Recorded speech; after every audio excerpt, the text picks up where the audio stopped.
Hello, friends and family. Welcome to day 27, cycle 2, day 5 of my quest to crush aggressive, diffuse large B cell lymphoma. I think that was everything. Let's get into status. All right, eating, always our first topic. There was nausea. It was managed today by my eating habits, so I seem to have found a good space there. So the last 2 days, the nausea has been managed. Really no mouth pain, but I have been doing the mouthwash at bedtime. Holding steady at the heavier weight. I think tomorrow morning will be my last day on prednisone, so I expect the weight to drop in a few days. Fluid, 81 ounces, which is roughly equivalent to 2.4 liters, plus another 420 cc's through IV, so that puts me at around 2.8 liters ingested. As far as I know, everything's looking good. Sleep, 6 hours, 28 minutes. The prednisone is really not helping my sleep at all. No nap. Of mental headspace, mental health, etc. I think overall pretty positive today. Did get a little bit of bad news at work, but that's work. As far as all this, pretty positive. Got some encouraging news. I finally got the labs from last week on Friday. They did labs before we started chemo. I'll talk about that a little later, but they looked pretty encouraging. Chemo symptoms, all the same. The nausea, mouth is okay. Definitely slowing down. Hair is definitely leaving. No dropping things today. A little bit of tingles on the fingers, but nothing crazy. Again, cautious on the dropping front. Seems a little worse in the morning. I'm not sure why that is. Chemo brain, yes. And I apologize to all you guys hanging out with me. Movement was 8,600. I did not get to do that new yoga move yet. Didn't get to do the setup. The pump was just dragging me down. It was very difficult to get anything accomplished with it on. So one of my accomplishments today is that the continuous 96-hour pump was stopped tonight at 6 p.m. Thumbs up. The original plan was for me to go immediately to the clinic and do the last chemo, anti-anemic, and then last chemo, but the office closes at 5. So I think I mentioned already that we rescheduled that for tomorrow morning. So I kind of have like a 15, 16-hour break right now. Not to say that all that medicine's not still coursing through my body and doing all its thing, but at least I'm not on the pump. I did read 21 for 21. Oh, I'm sorry. I'm jumping to accomplishments and doctor's news. Did read 21 for 21. I continued to crochet the hats. I'm up to 6 hats for donation. I went to work. I had another robotics meeting. Maintained in the kitchen. I did notice with the pump, the fanny pack pump, it makes like a noise, like when it's pumping. It's not real loud, but it's there.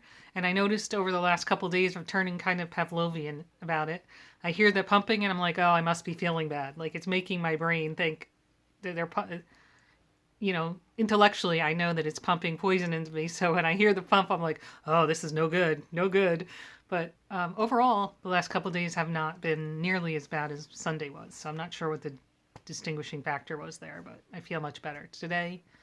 I don't want to say much better, but I definitely feel yesterday and today have been better days than Sunday was. I'll say it that way.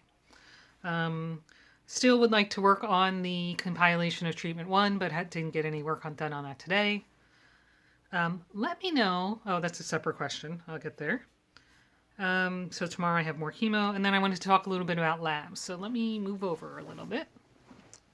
So I did some screenshots. I'm not a medical professional, so it means nothing coming from me. I just know about my stuff, right?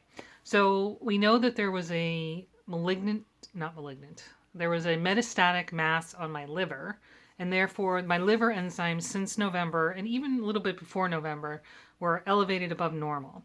So I think the ones I have here are AST and ALK-Phos and maybe ALT, but I'm not sure if I included that here. I did some screenshots. And what you can see, we'll kind of flip through here, is that the blood work that was done in January, last Friday, the 8th,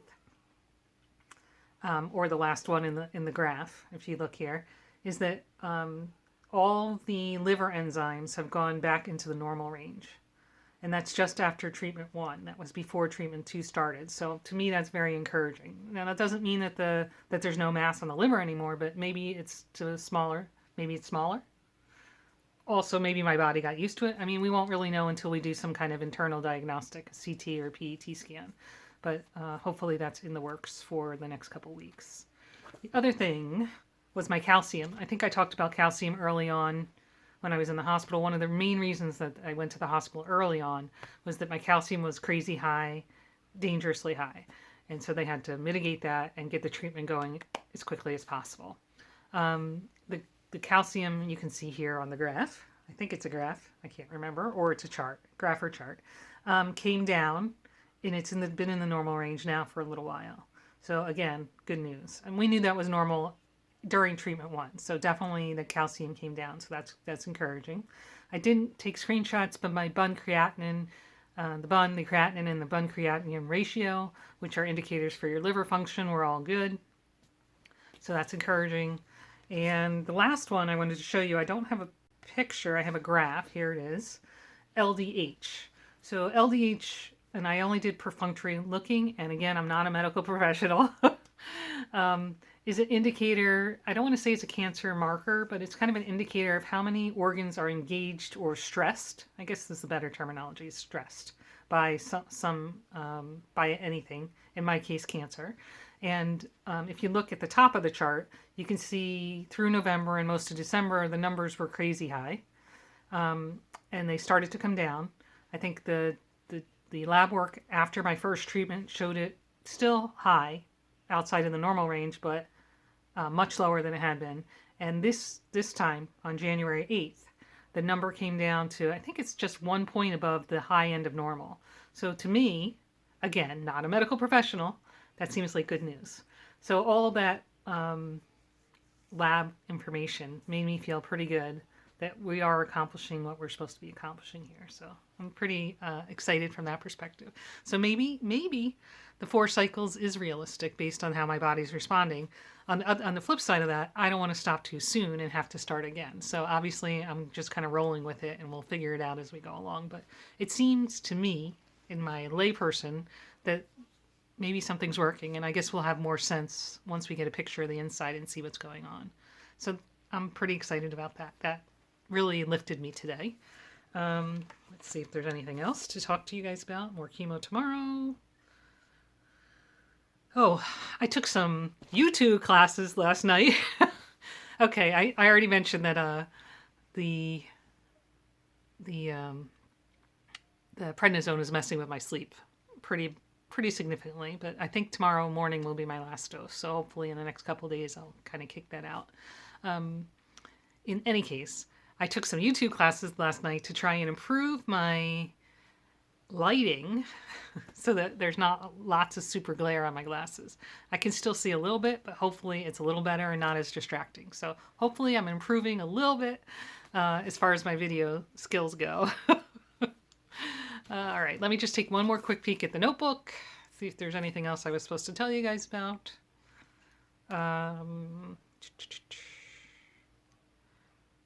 Labs, calcium, liver enzymes, LDH. We'll know more tomorrow. I think that was all my news for today. So I'd really like to thank you all for your support, your love, your comments, your go get 'em, you got this attitude, and messaging that I'm getting. It's really, really very helpful. I appreciate it. So thank you again for joining me on this journey. We love you.